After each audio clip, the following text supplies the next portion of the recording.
Hi friends, welcome to my channel. இன்றைக்கி என்னோட குட்டி கிச்சன் வந்து பார்க்கலாம் வாங்க. ஃபஸ்ட்டு கிச்சனுக்குள்ளே நுழைஞ்சதுமே சிங்க்கு தான் இருக்கும். அது பக்கத்துலேயே வந்து கேஸ் ஸ்டவ் வச்சுருக்கேன்.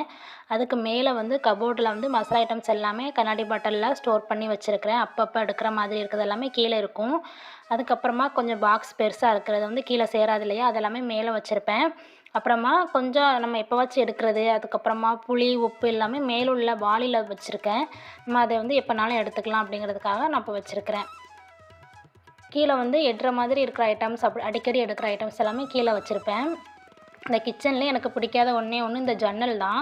இந்த ஜன்னல் வச்சிருக்கவே வேண்டாம். ஏன்னா இதை நான் ஓப்பன் பண்ணவே மாட்டேன். வெளிச்சத்துக்காக தான் இந்த ஜன்னல் வச்சுருக்காங்க. ஆனால் பக்கத்துலேயே வந்து பெரவாசலுக்கு கதவு இருக்கிறதுனால நான் கதவை ஓப்பன் பண்ணிவிட்டு தான் சமையல் பண்ணுவேன். அங்கேருந்து எனக்கு வெளிச்சம் காற்று எல்லாமே வரும். அதனால் ஜன்னல் வந்து நான் ஓப்பன் பண்ணவே மாட்டேன். இந்த 2 செல்ஃப்லேயும் தான் வந்து நான் பாத்திரம் வந்து வச்சுப்பேன். இப்போ பாத்திரம் எதுவுமே இல்லையெல்லாம் எல்லாத்தையுமே நான் கழுவி வச்சுருக்கிறேன் கூடையில். அதுக்கப்புறம் காஞ்சதுக்கப்புறம்